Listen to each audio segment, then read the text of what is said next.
आपण आज स्त्रियांना आपण सांगतो समाजामध्ये 50% आरक्षण, वडिलांच्या याच्यामध्ये बरोबरचा हिस्सा, ह्या गोष्टींचा कुठेतरी अवमूल्यन होताना दिसत आहे. आपण जे बोलतो आम्ही राजकीय नेते ते होत नाही. जसं आपण सांगितलं का हे जे राजकीय आरक्षण आहे का याच्यामध्ये स्त्रियांना संसदेमध्ये आणि विधानसभेमध्ये आरक्षण द्या. आता ते 2029वर चाललेलं आहे. आज पाहतो स्त्रिया फार शिकलेल्या आहेत. 70-80% आज महिला आणि मुलीच शिकतात. मुलं फार हल्ली आळशी झालीत, शिकत नाही, कारण बापाची प्रॉपर्टी आहे, त्यांची मुलं तर शिकताना दिसत नाही.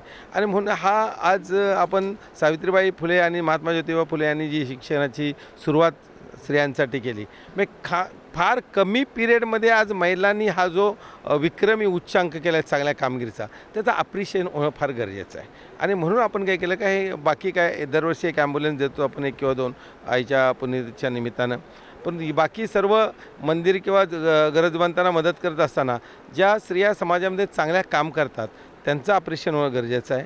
आता जसं सांगितलं दिबी पाटलांची सून आहे, दत्तूश्री पाटलांची सून आहे, यांनी फार खस्ता खाल्ल्या, त्यांनी फार सेवा सासऱ्यांची केली. म्हणजे ज्यांनी समाजासाठी योगदान केलं, ज्यांनी समाजासाठी चांगलं आमदार खासदार राहिले, आणि म्हणून त्यांचं जीवन फार धावपलीत होतं. आणि उत्तर वयामध्ये वार्धक्यामध्ये त्यांना ज्या यातना झाल्या तेव्हा या सुनांनी जी त्यांच्यासाठी मेहनत केली, कष्ट उपसलेत, त्यांचं अप्रिशिएशन होणं गरजेचं आहे. प्राप्तीसारखी मुलगी बाबा पायलट झाली कमर्शियल. आगरी समाजमध्ये 70च्या दशकामध्ये कोण शिकत नव्हतं. या गावामध्ये मी 87ला ग्रॅज्युएट BCom होणारा मी पहिला माणूस. मग तुम्ही धरून चला का फार कमी वेळात आगरी समाज या शिक्षणामध्ये आला आणि त्याच्यामध्ये ही प्रगती केली. तसं प्राप्ती ठाकूरचा आपण सत्कार केला.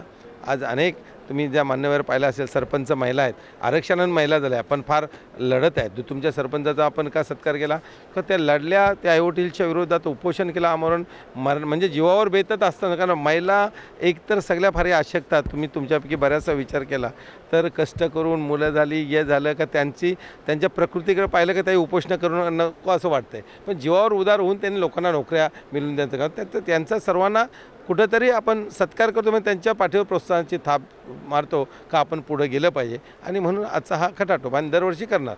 सब जो भी संस्था है ते शांतिवन है, अपंग के लिए काम करते हैं, उनको हर साल बर्थडे के दिन मैं पैसा देता हूँ. आपको तो मालूम है बाप का पैसा नहीं देता हूँ, जो ऊपर वाला देता है इसके लिए बांटते हैं. जो भी मेरे साथ 25 साल से काम करे, जिनके घरों के लिए पहले भी मदद कर रही, खुद के घर नहीं, उनको घर बना के दे, किसको बंगला बना के दे, किसको वो देता है तो देता है. अपन अपने लिए एक ही काफ़ी है. तो ज़्यादा मिलता है वो जनता में जाता है. और आप लोग जानते हैं पत्रकार तो ज़्यादा जानते कि पत्रकार के लिए खड़ा हुआ एक ही आदमी है कि कभी भी हम लोग बोलते हैं यार अड़चन में है तो हम आपके लिए है. तो इस ऐसा है. और मोर देन 800,000 घरों को आज तक मदद किया. किसी को ईंट दिया, किसी को पत्थर दिया, किसी को बालू दिया, किसी को 2 लाख दिया, किसी को 1 लाख दिया, किसी को 25,000 दिया. जैसे डॉक्टर गुने बोले कोई एडमिट होता है और उसका उपाय करे तो हम लोग को फ़ोन आता है, बोले यार हम लोग है कोविड में मोर देन 50 लाख रुपए खर्चा किया कि हम लोग कुक फूड लोगों को प्रोवाइड किया. आपको मालूम है कि जितने भी आदिवासी है उनको रेशन का 1200 रुपये का किट दिया. तो वो काम है हम करते, मतलब अपने बाप का माल नहीं है. जो आता है खाली आता है तो खाली जाना है. हम लोग बोलते देते और देते डंके की चोट पे बोलते थे यार 1 करोड़ का घर देना. मैं बोला जय मत्र ने बाजू में लेके बोला यार इसको 1 करोड़ का घर दिया तो 1 करोड़ के 6 घर दिए. और आप समझो कि 60-70 लाख मतलब तकरीबन मोर देन ऑफिशियल नहीं बोलना चाहते आजकल ADCP है. तो जो भी है हम लोग जैसा मामा को घर दिया, ऐसे 10-25 लोगों को घर बना के दिए, जिसका खर्चा 10 लाख आता है, 50 लाख आता है, 15 लाख आता है. लेकिन गाँव में घर, उनका घर बारिश आ रही है, सो नहीं पाते, उनके लिए काम करना. तभी हम लोग बोलते हैं कि हम लोग को कर्मवीर अन्ना ने सिखाया है कि हम लोग अगर रोटी खा रहे तो अगर सोनल भूखी है तो उसको आधा रोटी का हिस्सा दे दो. ये हम कर्म करना चाहते हैं, ये दे. कोई भी मैडम समझो पूछेगी, अभी जैसा हमारे मैडम है, हम लोग शॉपिंग में जाएंगे तो उसको बोले 1 साड़ी की जगह 3 ले, वो ना बोलेगी. और दूसरी होएगी तो बोले कि 5 ले लो. तो वो समाधानी है और उन्होंने हमेशा सपोर्ट किया, तभी हम लोग करते. क्योंकि जो भी है कि उन्होंने देखा है कि 2014 में हम लोग डिफीट हो गए, बहुत ज़्यादा हम लोग बैंकरप्ट ही हो गए. समझो 3.5 करोड़ का कर्जा था. वो 4 साल उन्होंने देखे है कि बहुत दिक्कत के गए. उसके बाद भगवान ने फिर छप्पर फाड़ के पैसा दिया. तो अभी बांट रहे हैं क्या, ये ख़त्म हो जाएंगे उस दिन बांटना. लेकिन वो देने वाला बोलता है, मैं बोला द्रौपदी का एग्ज़ाम दिया कि साड़ी ख़त्म ही नहीं होती, वैसा पैसा ख़त्म नहीं होता तो देने का क्या. लेकिन यथा सांग देते हैं किसको क्या देना है, वो बुद्धि गणेश जी देता है कि अगर तो आप आ गए तो खान को क्या देना है प्रोग्राम के लिए, वो बराबर मिलता है ना. दूसरा कोई पत्रकार है सोनल आएगी बोले हम लोग को जाना है, विजय बोला हम लोग फॉरेन जाना है, दूसरा कोई गोवा जाता है तो ना बोलता है इसको. लेकिन इसको परेशान है, बीमार है, उसको भी मदद है. और किसका घर बन रहा है तो उसको भी मदद है. सबको मदद, भगवान को बोलता हूँ सबको देना है. एक 4 को देना है और इसको नहीं देना है, ऐसा नहीं। सबका साथ सबका विकास करने का सोचता है और जो अपने पास आता है, मैं एक ही भगवान को सुबह बोलता हूँ कि सुखकर्ता में जो घर तो ये मंदिर है, यहाँ जो भी आएगा वापस नहीं जाएगा। लेकिन ऐसे भी आते हैं, यार डंपर के 10 हफ्ते थके 10 लाख दे दो, वो थोड़ा दूंगा देने वाला हूँ मैं। कोई बोलता है यार 50 लाख दे दो, कोई बोलता है मेरे को फ़ौरन लेके चलो। कौन जाते हैं फ़ौरन? जो काम करते हैं, डिवोट है, पत्रकार आते हैं, ठीक है, मदद करते हैं, जो अपने लिए काम करते हैं। पत्रकार तो हमारा सालों से नाता है, आप तो जानते हो 160, ठीक है, ओके। महेंद्र घरत यांनी त्यांच्या आईच्या नावानं यमुना शैक्षणिक सामाजिक संस्थेच्या वतीनं कर्तृत्ववान महिलांचा सत्कार आज आयोजित केला। अनेक महिलांनी अनेक चांगले पुरस्कार वरच्या मिळवलेत, पण ह्या सर्वांचा सत्कार करून त्यांना प्रत्यक्ष ज्या वेळेला काही मदत लागेल ती मदत देण्याचं कामसुद्धा त्यांनी केलेलं आहे। आणि त्याच्यामधून त्याचं एक जाणीव दिसते की आपण आपल्यापुरता विचार न करता समाजापुरता कर्तृत्वान अशा महिलांना पुढं आणले पाहिजे, युवकांना पुढं आणले पाहिजे, हे काम त्यांनी अगदी मनापासून केलेलं आहे। आणि त्याच्यामुळे त्याच्या कामाला मी मनापासून शुभेच्छा देतो।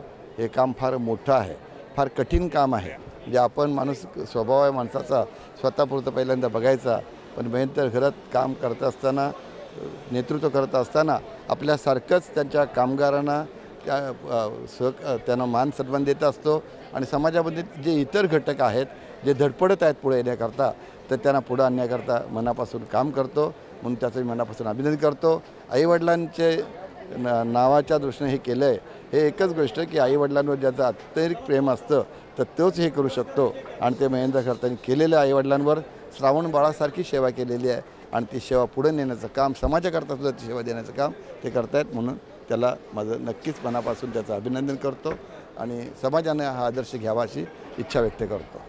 सगळ्यांचे नमस्कार आणि सगळ्यांचे धन्यवाद। आज मला इथपर्यंत बोलवली आहे आणि मला एवढा मोठा पुरस्कार दिलेला आहे।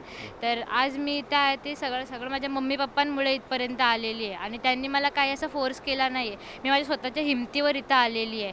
तर मी माझ्या मागून ज्या मुली येतील मी त्यांना हेच सांगेन की असं काहीतरी करा की समाजाला तुमचा अभिमान वाटला पाहिजे, आईवडिलांना तुमचा अभिमान वाटला पाहिजे। आज मला म्हणजे अनेक पुरस्कार भेटलेत, माझ्या पप्पांमुळे पण भेटलेत मला। तर जसं माझ्या पप्पा मम्मींना जसा माझा अभिमान वाटतं तसा माझ्या आगरी समाजाला पण माझा अभिमान आहे की आपल्या समाजातून पहिली मुलगी जी मर्चंट नेव्हीमध्ये सिलेक्ट झाली आहे आणि आज मी जाणार आहे, अनेक देशांमध्ये मी जहाजामध्ये फिरणार आहे। तर या गोष्टीचा मला खूप अभिमान वाटतं आणि तुमचे खूप धन्यवाद, मला इथं तुम्ही बोलवली आणि सर्वांचे खूप धन्यवाद। आज मी खूप आनंदी आहे। एका माऊलीच्या रूपाने मिळालेला हा पुरस्कार हा मला येणाऱ्या आयुष्यामध्ये प्रेरणा देणारा नक्कीच ठरेल असं मला वाटतंय। याचं कारण शून्यातनं विश्व निर्माण करणाऱ्या एका स्त्रीच्या नावानं हा पुरस्कार मिळतोय, हे खूप भाग्याची गोष्ट आहे। आणि सावित्रीबाईंचीच मला वाटतं की पुण्यतिथी आहे आणि त्यानिमित्त त्याही माऊलीचा मला सत्कार मिळाल्यासारखं वाटतंय, हे मी माझं भाग्य समजते। मला असं वाटतं की महेंद्र शेठ घरत आणि शुभांगी हे दोघं कपल हे खरोखर म्हणजे कोणतीही आपल्या मनामध्ये वेगळ्या भावना न ठेवता सर्वांना सन्मान देण्याच्या भूमिकेमध्ये। म्हणजे मी महाराष्ट्रभर फिरले, पण अनेक ठिकाणी बघितलं तर म्हणतात स्त्रीला सन्मान दिला पाहिजे, पण स्त्रीला सन्मान देताना सगळेच 5 पावलं मागं असतात। पण महेंद्र शेठांनी स्वतःच्या पत्नीला, स्वतःच्या कुटुंबाला आणि आम्हा सर्व स्त्रियांना जो सन्मान दिलेला आहे तो फार फार चांगला आहे। वार्तांकन ब्युरो रिपोर्ट शेलगर।